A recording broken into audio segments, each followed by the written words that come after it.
CR 780 of the first-degree felony of aggravated than 14 years of age.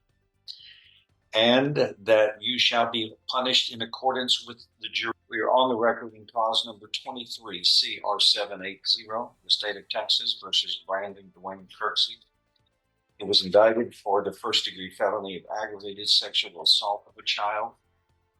The court has received a message from the jury that the jury has reached a verdict in this case. I'm going to ask the bailiffs to bring the jury forth, and let's get the alternate first, and then they bring the main body of the jury in and receive the verdict. And the record shall now show that the jury is seated in the courtroom, and I'm going to ask the jury foreperson if you would be so kind to rise.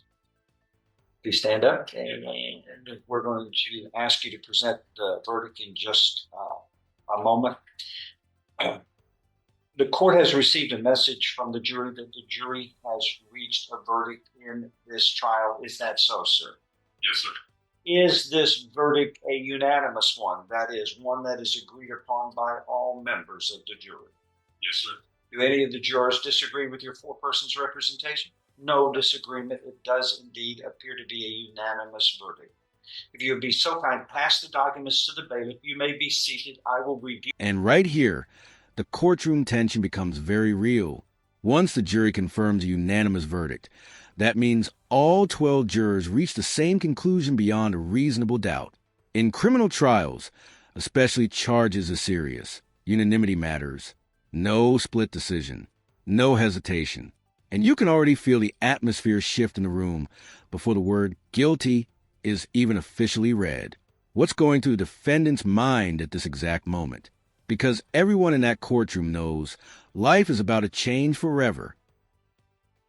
For proper form and publish this verdict. The defendant shall rise.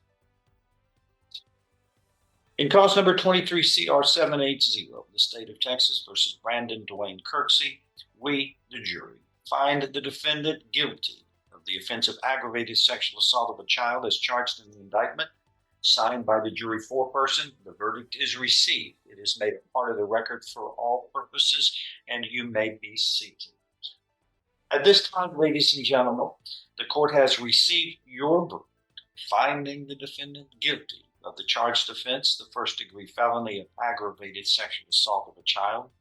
This brings us to a close of phase one of the trial, a bifurcated trial, two parts. We are going to proceed next with the punishment phase of the trial. Please be mindful you are still under all the instructions that have been given to you previously. All right. There is the second, before we break, there is the second paragraph here, which is not going to be relevant in this matter at this time. Correct. All right. Ladies and gentlemen, we're going to take a break for lunch, and all of you be returned back at 1:50. Judge, can you do that till 1:30? I've got a court got a date. better idea. How about 1:30?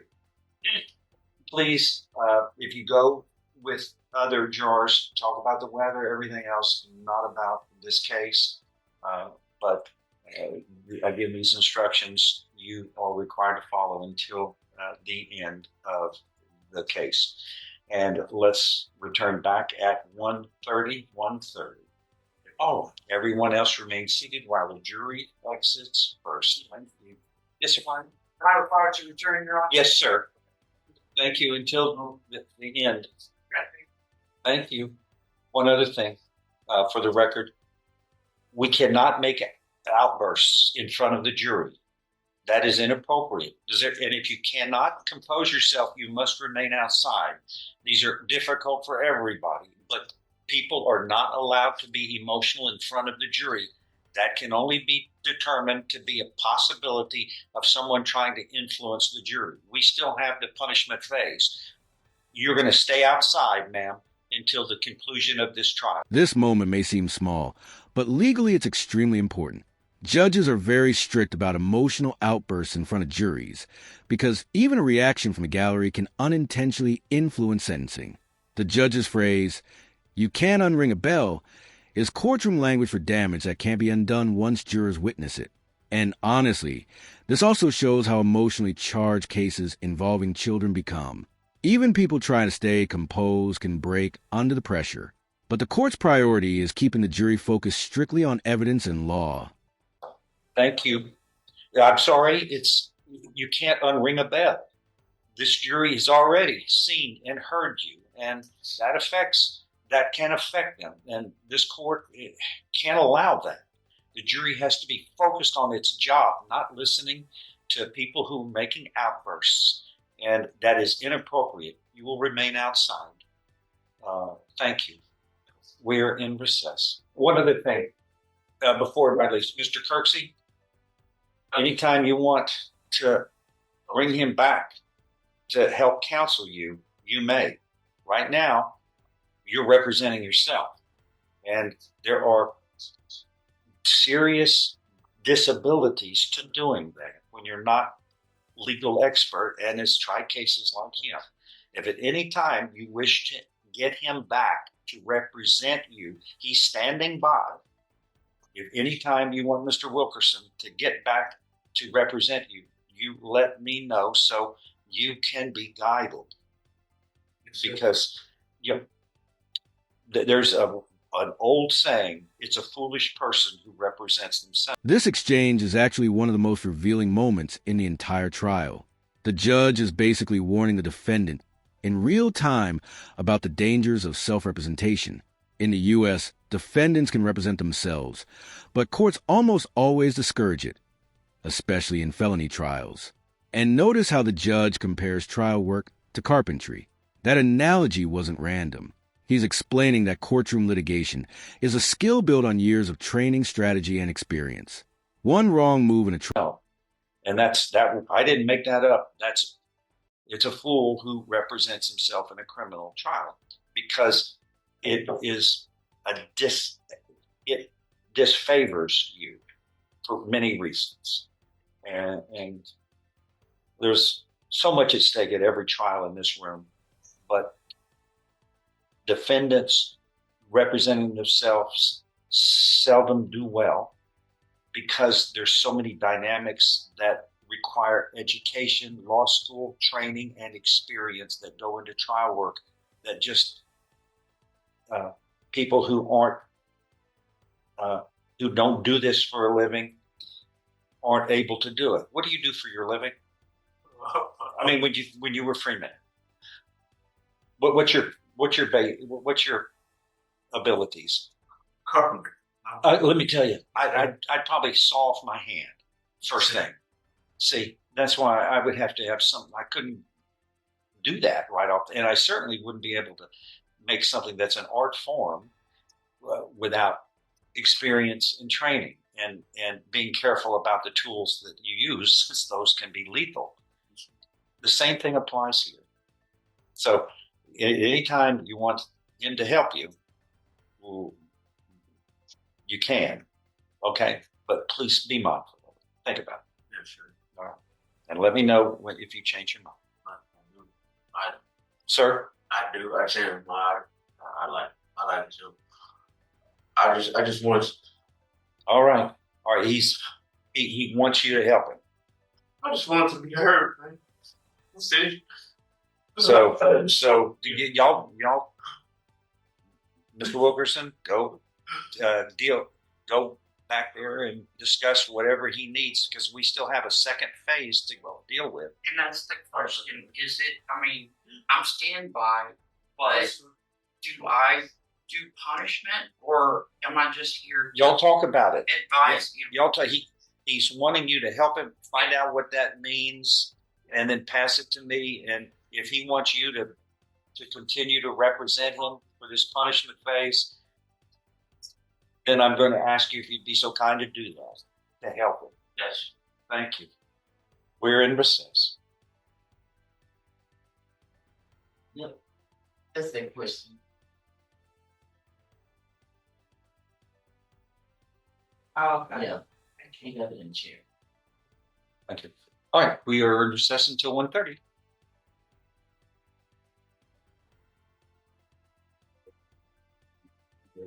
And the defendant is present. All parties are present. Mr. Kirksey, we have received a message from the jury that the jury has reached a verdict in this punishment phase of this trial. And whatever the verdict is, we'll find out about it all at the same time. Please be careful about any outbursts that may be made. That would be inappropriate, and we don't want anybody disciplined because it is an offense to make an outburst in court. We've reached a verdict in this trial. Again, thank you for your patience, sir, as the alternate in this case. And I ask the bailiff to please bring the jury forth. Ready?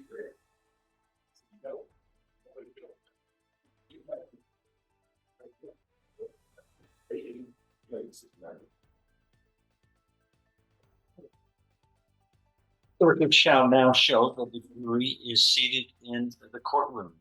Mr. McFarland, as foreperson of this jury, we have received a message on your behalf that the jury has reached a verdict in this punishment phase of this trial. Is that true, sir? Yes, sir. Is this decision by the jury a unanimous one? That is one that is agreed upon by all members of the jury? Yes, it is. Do any of the jurors disagree with your foreperson's representations? No disagreement is indicated. It does indeed appear to be unanimous as required. If you would be so kind, pass the documents to the bailiff. You may be seated. Thank you, Mr. McFarland. There it is, 65 years. And you can feel the air leave the courtroom. Sentencing is often the quietest but heaviest moment in a criminal trial because this is where consequences become permanent reality. What makes this even more intense is that punishment phases are separate in Texas felony trials. The jury didn't just decide guilt. They also weighed how severe the punishment should be after hearing additional evidence. And after all that, they unanimously agreed on 65 years. That tells you The court will review for proper form and publish the verdict. The defendant shall rise. In cause number 23, CR 780, the state of Texas versus Brandon Dwayne Kirksey, we, the jury, assess the defendant's punishment at confinement in the institutional division of the Texas Department of Criminal Justice for a term of 65 years. It is signed by the foreperson.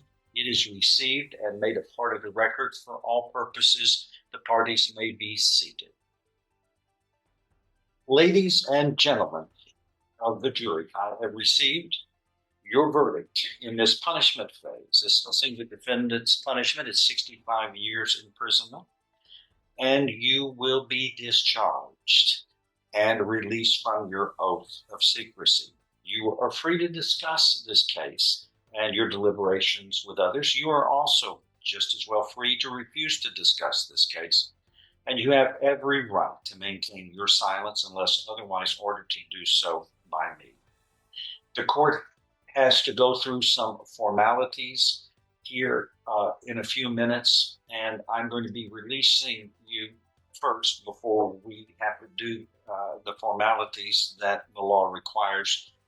But the parties will be released in about 5 minutes.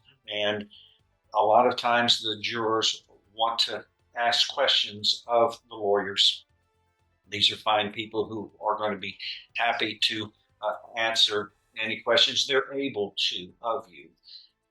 If you feel like there are some things that you're curious about that you need clarification of. So they will be released here in about 5 minutes. If you would be so kind to wait that length of time, you're also free as well. And again, you can just. this speech from the judge is something a lot of people outside the legal world never really think about. Jury duty may seem inconvenient to many people, but cases like this are exactly why the system depends on ordinary citizens. The judge mentions hundreds of felony trials because every one of those cases required jurors willing to make incredibly difficult decisions. And whether people agree with verdicts or not, the justice system literally cannot function without juries. That responsibility now rests on regular people asked to determine someone's future. Discuss these matters with others now. We have tried 600 felony jury trials since I've been here, which I think is a world record, but it just shows that we're busy. We have issues in the county that we are addressing, but the whole system works together. We can't do it when defendants ask for a jury trial. It's part of the Constitution and the Bill of Rights, and we have to have jurors, people who are willing, ready, and able to serve, and serve responsibly as jurors. So I want to thank all of you for taking your valuable time to be a part of the United States of America, Jefferson County, Texas, working under the laws. I hope to have the honor to work with you in the future. But until then, may God continue to bless Jefferson County and its citizens. And you are excused. Thank you very much. Arthur, take care. You wishes to you and the family. All right. Marcy says hello. Thank you. Let's see you.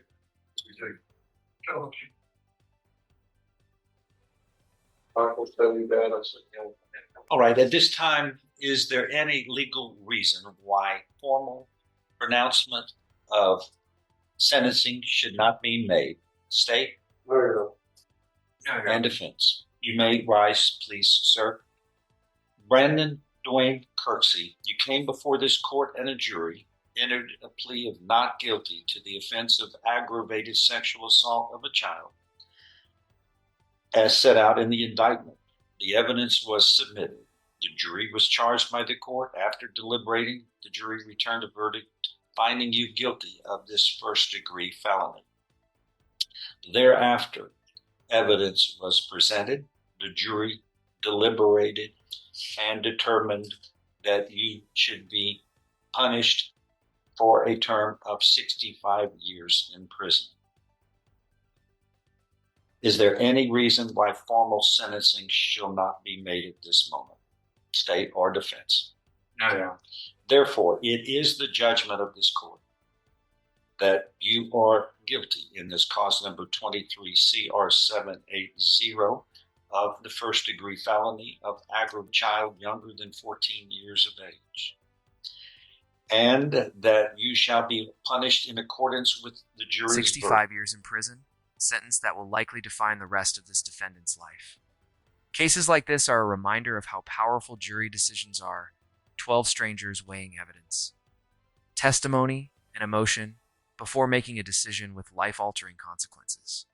What do you think about the outcome of this case interview? Jury's verdict, and finding nothing to bar pronouncement of sentence against you, you are hereby sentenced based. And just like that, the trial is over.